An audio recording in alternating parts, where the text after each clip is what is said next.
Hi, I'm Tim Roble, and welcome to another episode of Adventure Athlete. Today is going to be part 2 on the garage of my self-built expedition truck, Oscar Mike. So let's take you for the tour.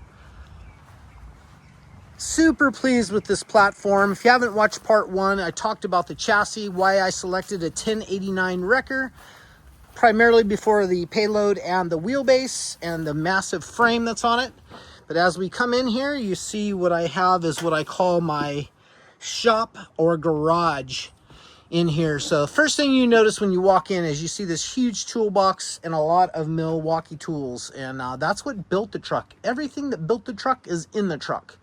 That includes a Ecen welder that's both MIG and TIG. I hope to be replacing that soon with Everlast's new Hurricane. I think it's a 255, and it's got a plasma cutter in it also, so that'll be a neat addition. This is actually a fabrication table that's got the little holes in it. I just have a metal plate here on top just to keep things clean and keep things from dropping through. Down here I carry an electric paramotor, but I have that covered with a welding blanket. Primarily, if I'm going to weld, I usually use the TIG process, so it doesn't include sparks and little things flying around everywhere. But if and I carry 2 bottles of gas that are nested down here, so a 75-25 and a straight argon. While we're heading this way, I might as well talk about the mill and lathe that I've put in. I'm in total travel mode right now, so this is kind of the setup is what it is. Normally, I would travel with 2 motorcycles, but I sold my Stark Varg MX. Hope to be getting an Enduro sometime in the future, but it would go here. But for this walk around, this just works, pretty much I'm just in travel mode, and this works really, really well for me right now. But I have the Grizzly 781 mill, and this whole truck runs off of 2,750 watts of solar and 1,800 amp hours of lithium iron phosphate battery. That runs the welder, that runs the mill, that runs the lathe. It charges all of the motorcycles, the bicycles, the dive gear. I even have a dive pump, so refill bottles. It does all of that with ease. So this little mill works really, really well. I don't use it a ton, but as someone that is creative or somebody that likes to fix stuff, with a rig this big, sometimes you have to be able to self-recover, self-fix, and I feel like this just adds a level to that. I almost feel incomplete if I don't have a mill, a lathe, a welder, and stuff to work with, sanders and stuff like that. So that's what I carry in here. And this mill works really well. It's a little loud, but I'm super happy with the accuracy I've been getting out of it, and I would buy that again. Down here is the Grizzly 7x12 lathe. It has forward and reverse functions. I have it set up with carbide, all kinds of different tools for things in that, and I'm happy with it. I would buy that again and set it up again. I carry a little mini air compressor I use for motorcycle tires and for the bicycles. I had a bigger one for the tires, but I got rid of that because it's just space. As you can see, I have used every spare inch possible in here. So if the garage door goes down all the way to the ground, or you can run a ramp, a lot of times when I'm parked, I'll push the bike out, or the bike will be under the ARB awning over there. Under here, I have a couple pellet rifles. I just kind of keep that covered up so people don't think they're real weapons and get a little weird on that. But I carry all my backpacks. This is stuff for gold panning. Nice little kit. It's got a little foldable sluice in it. Super fun. You can see here, this is my paramotor trike from Black Hawk Paramotor. And then I have that paired with my electric paramotor that charges off of the truck. So motorcycles charge off the truck. So it's kind of one of those things that, like, once you get out and get placed, like, you have everything you need. You don't have to bring fuel. You're not like, oh, I burned 5 gallons this week and I can't go ride. You just come back and recharge. Same thing with the electric mountain bike. This is the Quiet Cat that I travel with, and I have it with carbon fiber wheels that are somewhat narrow that sucks this tire in, so I can ride Pacific Coast Highway on this. Really super efficient, get a great workout in. And it's just really a neat bike to travel with, because you can even ride this in the sand dunes. Not so much up a sand dune, but ride it in the sand.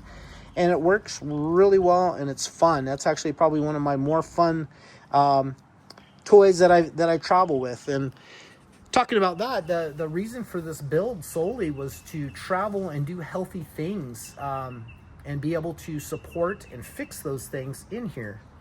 And that's what a lot of this actually gets to do. You can see I got backpacks. I got 2 more that are supposed to go in here that travel with me. But I got a compound bow. You know, I'm someone that did martial arts, so I got a couple swords, and, you know, just everything that you can think of to play with is in this. I'm setting up my all my video equipment right now. I'm going to cut it out in foam and set things down in it, and so everything will stay organized and I can see that. Because I have retired as a fabricator, and I'll still fabricate, still maybe even do things for people here and there. But as a full-time business, I'm retired, and my full-time business is going content creation and doing that with this different things. I got a lot of neat knowledge that I want to share with the community, and so I thought that that would be the best way to do it and get me paid through a little AdSense on YouTube. So if you haven't, please like and subscribe and leave a comment. That always helps. Got a nice little 4-inch vise here. I like these little magnetic trays. This is some of the stuff that I've found metal detecting. So it's just kind of neat to keep that in there. Down low underneath there is where I keep firewood.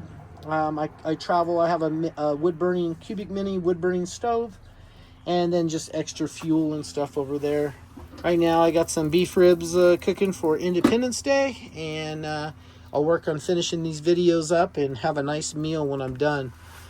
This toolbox is pretty much evolved with the build of the truck, and I started filling it with the things that I use. So this top drawer is kind of a collective of a junk drawer and screwdrivers, Allens, and stuff like that. But just the whole setup works really well for me. I'll just go through the drawers, show you what I got, and you know, there's not a whole lot of room for anything else.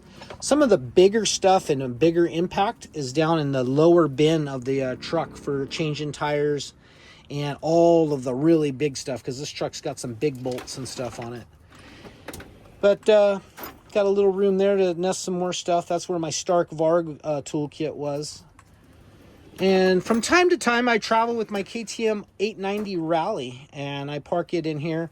I like these lock and loads. Those work really well, and it allows you to nest some stuff in here really good. I need to buy another track to put it in here when I take my 890, because I can only get it in here because it's so big.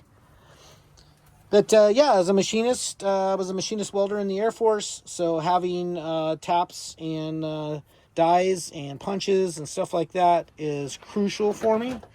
This is the go-to junk drawer for everything. And here's those lug I was talking about in the last video. You can see how much engagement that has in there for threads. Plenty. Little screws. This is all wood. Little wire, just miscellaneous crap that may help you fix something. This is a little bit more organized, more electrical, and different bolts. These are all grade 8, and then these are grade, I think that's a 10 metric. And then motorcycle stuff, digital calipers. And then coming down here is another kind of collective stuff for leather working, and all my extra stuff for shooting my bow, gun cleaning stuff like that. This is kind of a collective of that type of stuff also. But coming through here, see we got big wrenches and stuff to work on stuff. 10 snips. Nice rivet tool. That thing works really well. I carry rivets. And this one is packed full of stuff. Hitting my shoes there, but these little things work really well for just kind of blending stuff out. I keep these batteries plugged in and charged on the inverter in this. Another one, and pretty much the last one, and this is kind of like a resupply of sanding disc and all that type of stuff. Up top, a jigsaw, skill saw, impact drill, electric stapler, orbital sander, different glues and stuff I use. This thing was put together with Sikaflex 291. I use a lot of that. Up on this top shelf are all my little grinders, grinder, sander, and what's the other one? A cutter. And this is a chainsaw.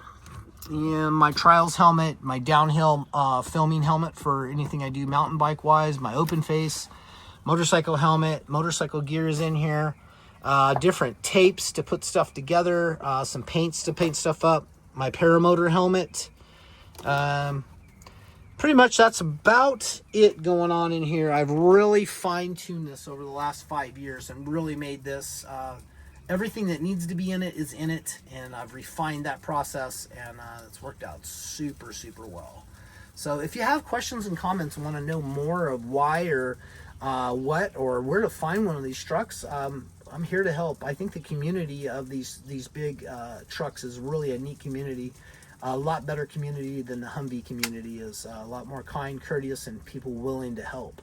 So if you were thinking about buying a FMTV, I to give it 2 thumbs up, because basically the platform is somewhat unlimited, that you can build your dream like you're a little kid, that you can build what you want in here. I forgot to mention I got a Berkey water filter for back here, as well as the Frigidaire ice maker. But that's going to be it for the garage tour. Maybe I missed some things. I just seen that I did not talk about, I carry axes. I got a vacuum back here, and then all my spare stuff for bicycles. Bicycling is becoming one of my bigger passions. So I got that in, and still trying to find a good place for the dog food. But other than that, everything is really, man, I'm passionate about life. I'm passionate about expedition and overland type vehicles. So once again, questions, comments, hit me up down below. That's going to be it. I'm Tim Roble, and I'll catch you here next time.